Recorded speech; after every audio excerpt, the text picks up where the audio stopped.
You're listening to the Ask Ava podcast, where we give real answers to real questions from teens and young adults about relationships, consent, dating violence, and more. My name is Jessica Scoltetti. I'm an outreach and community engagement manager at Safe+Sound Somerset. We're an organization in Somerset County, New Jersey that offers free services for people who have witnessed or experienced violence. And we work with children, teens, and adults. So today we're joined by Safe and Sound volunteer Ella Blank, who goes to the University of Maryland. Hi, Ella. Hi everyone. Thank you for having me. Thanks for being here. We've done so many episodes together now, so I feel like we have a good vibe going on. Yeah, definitely easy to talk about things. Great. So today's question that we got from a group of young adults or teenagers, I can't quite remember, was what if my partner doesn't like my friends?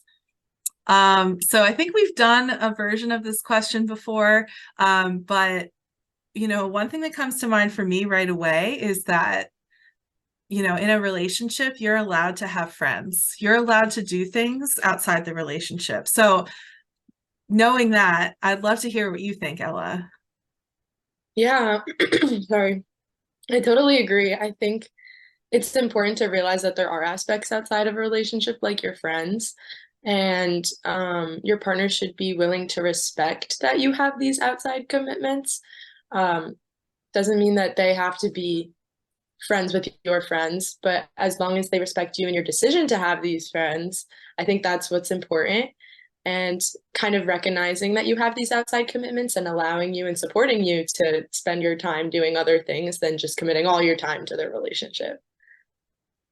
Yeah, I think there's a difference between being respectful of people and getting along with people, because you and I, I'm sure, can agree that there are people who will never get along in this world. So like if your partner doesn't get along with your friends, that may be the case, but are they being respectful, right? Are they treating them like a human being? Are they, like you said, in a way, like encouraging you to spend time with them because they're important to you?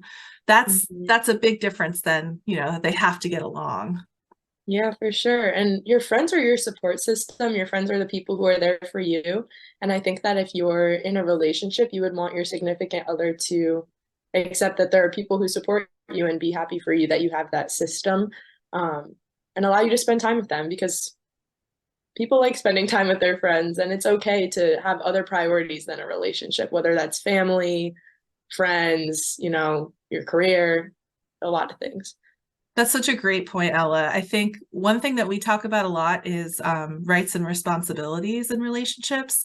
And one of those rights is you have the responsibility to understand that the relationship is only one part of your life. And it's only one part of your partner's life. Like your partner is going to have activities, family events, and hangouts, other friends, work that you have nothing to do with. And like that's okay. And honestly, for a lot of people, it makes their relationship stronger. This is just from my experience.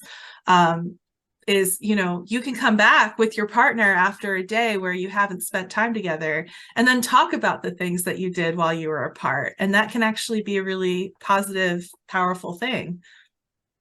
Yeah, for sure. I think it's definitely an important aspect of the relationship to have, your own outside interests and things to do. And I think the problems arise if your partner ever tries to isolate you from your friends or isolate you from, outside things that you do, because then it can become a bit manipulative if they want your whole life to center around them or their relationship. That's, I think, when you should maybe think about how they're approaching you about these things. If they're telling you, no, you can't hang out with your friends because I don't want you to, um, I think you should evaluate those kind of situations.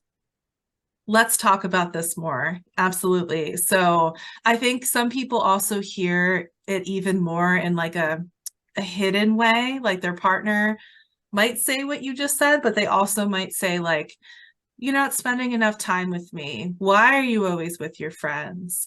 Right? Or like one thing that we hear a lot from young people is that their partner will constantly text them or call when they know that they're with their friends. And think Mm, about that. Think about, let's say you're at a friend's house and you're playing video games or something, right? I don't know. And your partner knows you're there and you're trying to play a game and they're constantly trying to message you and your notifications are going off. Can you really focus on being in the moment with your friends and the game? Probably not, right? mm. So that to me is very manipulative. If they know, and there's nothing like serious going on, right? If they know that you're hanging out with your friends, can it wait until later? Yeah, that's a very good example, I think, because it's not necessarily the other person trying to stop you from hanging out with them. It's in a more discreet way because they could say, oh, yeah, you can hang out with them. But then are they really letting you have that independent time? Are they really letting you, have your other priorities? Because I think that's a good example because it's less out there or less direct, I guess, but it still happens and it's still, their way of trying to keep you to themselves or like always be in contact with you, which sometimes isn't the healthiest thing. But also, like you said before, if your partner's saying like, why don't you spend enough time with me? I think, there are people who may just genuinely think that, oh, recently you've been super busy with your friends, like, can we do something? And maybe them asking like, can we plan something or um, doing it in a more healthy way rather than them constantly, if they're telling you all the time, like, you never hang out with me, you never hang out with me, you're always with your friends. I think the consistency of them doing that is not as healthy as them saying, hey, I feel X, Y, and Z. Can we do X, Y, and Z? Mm-hmm. Yeah, abuse and toxic behaviors happen in a pattern, which is what you're describing, right? So, um, you have a right to be happy in your relationship and safe and comfortable. You have a right to make your own decisions. If you don't want to hang out with your partner one day, you know, that might hurt. It might stink, for that person, but it doesn't mean that you don't love them. It doesn't mean that you want to break up. I mean, you can if you want to, right? You're absolutely in your right to leave a relationship for any reason at any time. But your partner should not be making decisions for you. You are a person, you have worth, you have boundaries, you have a future ahead of you. And, if your partner's saying, you have to hang out with me or else I'll, break up with you, or I don't know, like there's many things that they could say. That's also a really big warning sign that things aren't quite as safe as you might have hoped. Um, so let's talk about a couple other maybe warning signs. Can you think of anything else, Ella, that not to put you on the spot, but that might show that a partner is trying to isolate someone? Hmm. Warning signs that they're trying to isolate you. I think guilt tripping is a super common one. Mm-hmm. We kind of addressed that one already though, but if they're making you feel bad for hanging out with your friends, I think that's a warning sign. If they're like, well, or they play the victim, oh, well, you don't care about me because you're always with your friends. And Yeah, that kind of guilt tripping behavior can be definitely a red flag. Um, totally.